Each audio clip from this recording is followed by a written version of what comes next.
What's going on, good people? It's your boy Iceberg coming to you.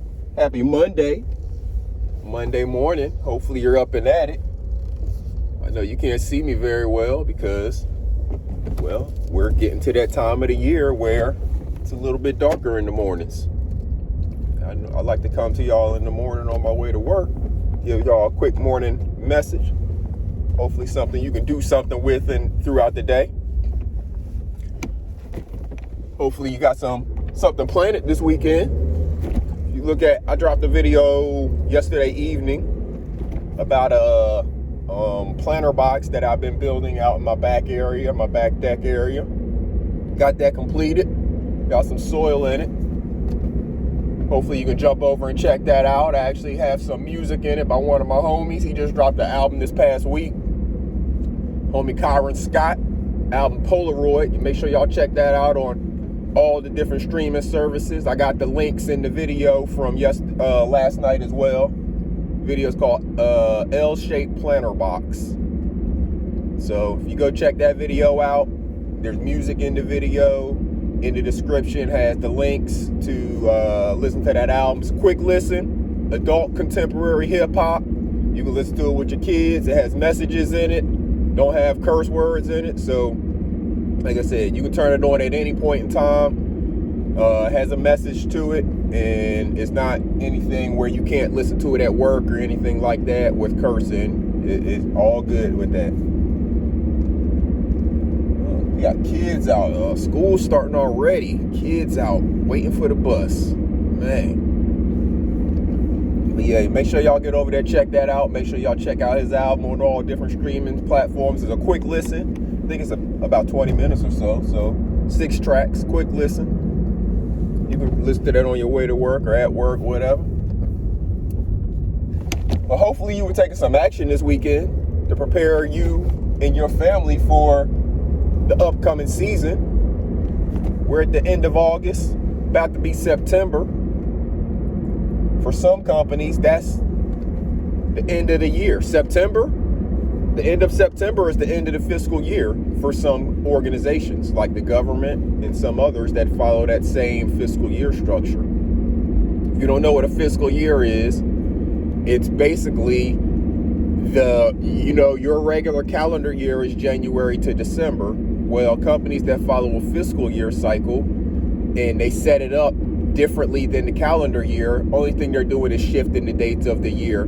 So their reporting and stuff like that is done on different dates. Therefore, it kind of allows them to not change the numbers, but change when the numbers are reported as which quarter.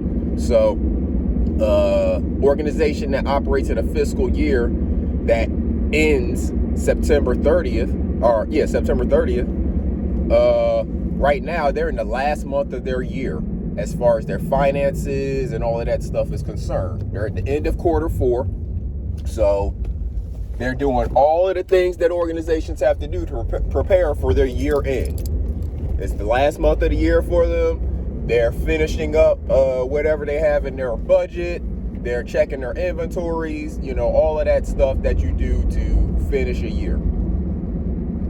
Other organizations that maybe operate on a regular calendar year cycle from January to December, they're entering quarter 4. They're about to enter quarter 4 in September. It'll be the beginning of their 4th quarter of production, the last quarter of the year. So they will be looking at the numbers in that way, seeing how much they have left to get them through the last quarter, seeing if they need to change up anything for that last quarter so they finish their year the way they want to, whether you want to finish really strongly or if you want to finish looking a different way. All companies have their own agendas in terms of how they want to finish looking financially.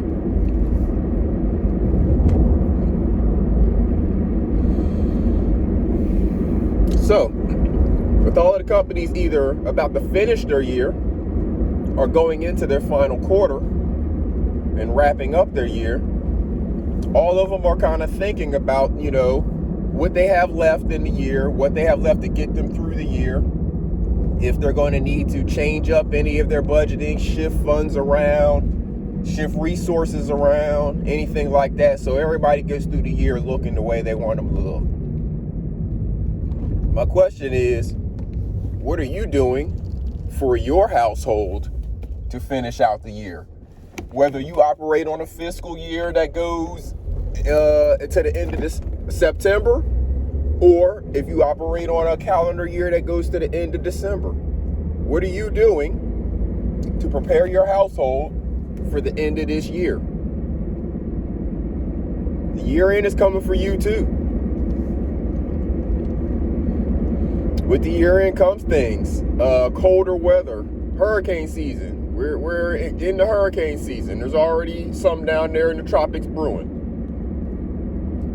But yeah, colder weather, less availability of things, less ability to get around in certain areas. All types of things come with this end of year that makes life just a little bit harder, just a little bit more complicated. Maybe costs a little bit more money in different areas. Heating, let's say, for example. Things like that. What are you doing? What have you been doing to prepare your household for the end of the year? Because the end of the year is coming for you. Your fiscal year, whether it's financially, whether it's resources, it's coming. So what have you done and what are you doing to prepare your household for the end of the year? It's very important. If you work at a corporation, you spend a lot of time and effort, you put a lot of time and effort in working for that company, preparing them for their end of the year. But you're neglecting your own household's end of year. That's backwards. You got to put self first, self and family first.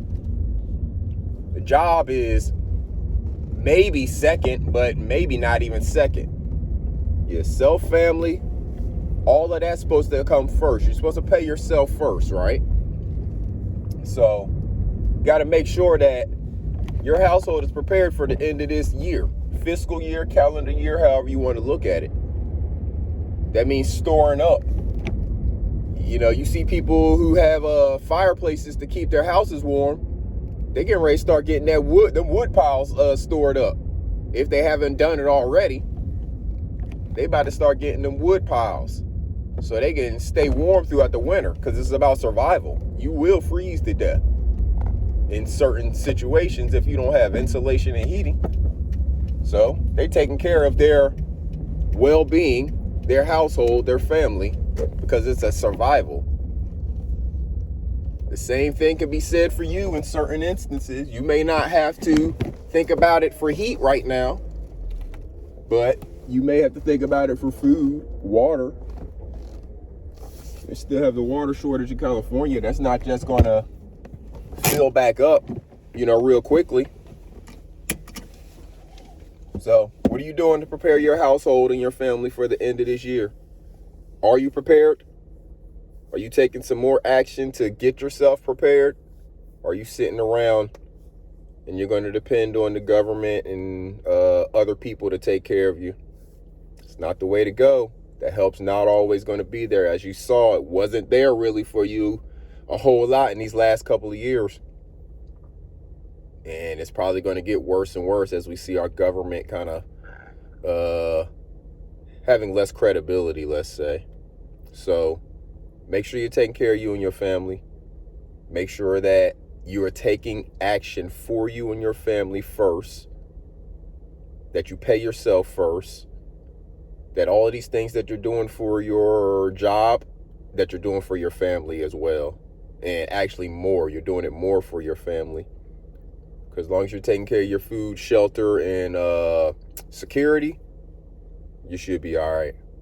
So let me get in here and get to it. Y'all make sure y'all taking some action. Y'all make sure y'all make something move. Go check out that video. Salute to the homie Kyron Scott again. Thank you for letting me use your music, homie. Great album. Great messages in there. That adult contemporary hip hop. That good stuff that we like to listen to. So salute to you, homie Kyron Scott. Y'all go check out Polaroid on all your streaming platforms. And this is Iceberg. Salute.